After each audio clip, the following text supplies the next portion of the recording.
Labą dieną. Labą dieną. Šiandieną esame Veisiejuose. Persikeliam į Dzūkiją iš Aukštaitijos. Gana toli. Žodžiu, ką tik važiavome Veisiejus ir mus pasitiko labai gražus skulptūrų parkas.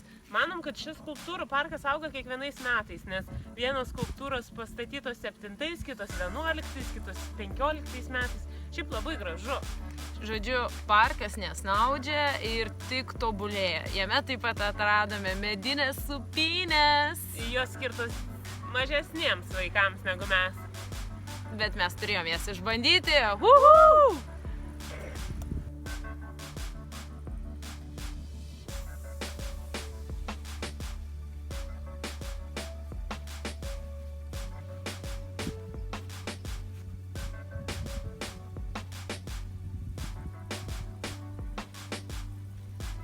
Atvažiavome mes į Vainežerį pasivaikščioti Liepų alėją, kuri yra įsikūrusi prie dvaro ir šalia didžiulio ežero.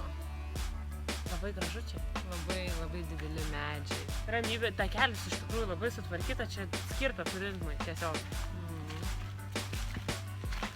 Pasivaikščiokim. Pakvėpuokim grynu oru. Pamaitinkim uogas. Labai daug čia. Labai. Bet šiaip labai tvarkinga, nei šiukšlių, nieko. Čia jūs nerasite. Ir didžiuliai medžiai, tikrai šimtamečiai. Parke yra įkurti moliniai nameliai bitutėms. Laukiniams bitutėms. Ir šiuose nameliuose gyvena gaurabitės, kurios yra įrašytos į Lietuvos raudonąją knygą.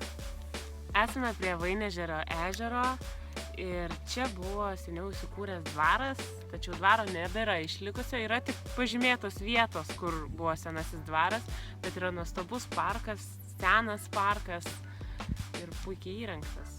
Jūs galite tikrai labai gražiai pasivaikščioti, yra be galo daug gražių vietų, nuostabus kraštovaizdis ir šis parkas turi Liepų alėją ir bitučių molinius namelius ir labai lengva vaikščioti šituo parku, nes jis turi tiesiog tokius takelius išdėtus akmenukais ir išpiltus skaldele.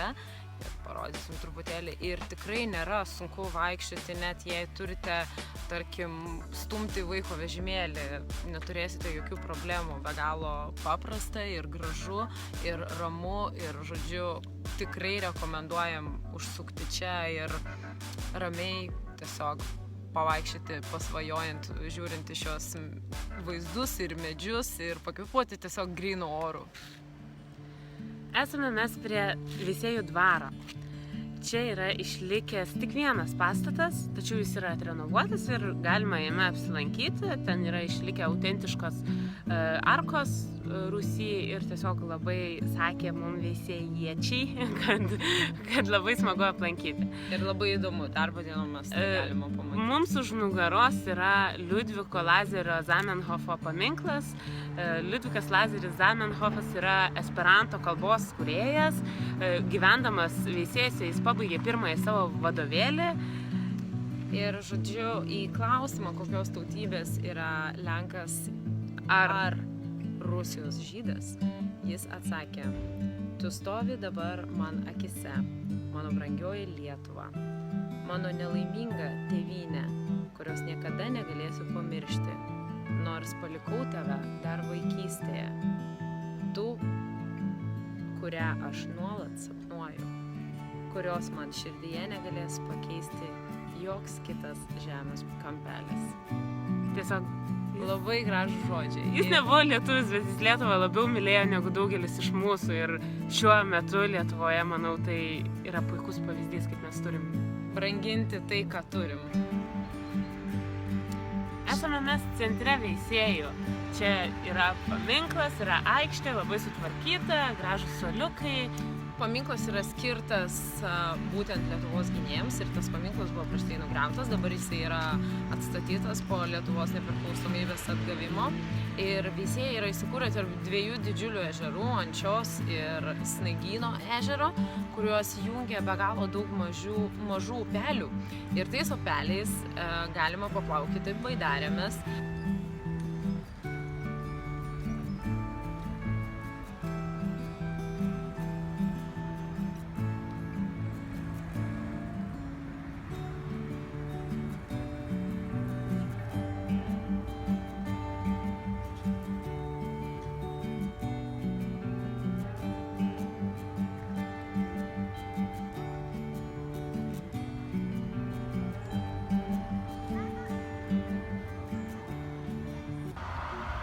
užsilipome mes į apžvalgos bokštą. Apžvalgos bokštas yra išvažiavus iš Veisiejų link Snaigyno ežero prie pagrindinio kelio ir tikrai labai lengva jį surasti ir labai gražus vaizdas čia atsiveria. Ir apie šį ežerą sklando legenda apie Snaigių kunigaikštį, kuris turėjo dukrą Aušrinę ir norėjo ją ištekinti už turtingo bajoro, bet ši nenorėjo ištekėti be meilės ir pabėgo žiemą ledu. Jos tėtis su naujoju jaunikiu ją vijosi, ledas įlūžo ir jie visi trys paskendo. Todėl, kai vėjuota Lietuvoje diena, galima bangose ežero krante išvelgti būtent Snaigiaus žilas garbanas ir jo veidą, o kai rami diena, tarkim kaip šiandien, vandenyje ramiame galima išvelgti liūdną Aušrinės veidą ir žveją jos mylimąją, kuris vis meta tinklus su viltimi ją surasti.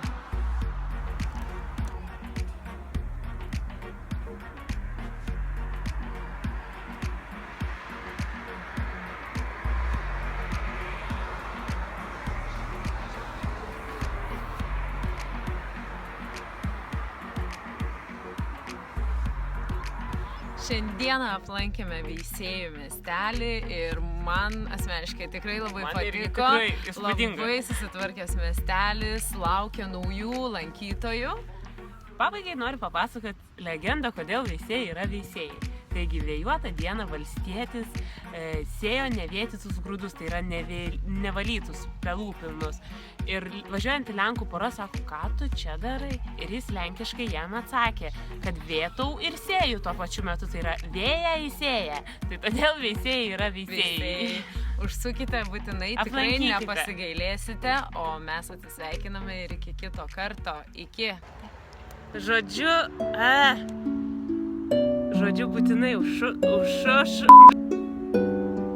būtinai užsukit į šį nuostabų skulptūros parką. Turtingas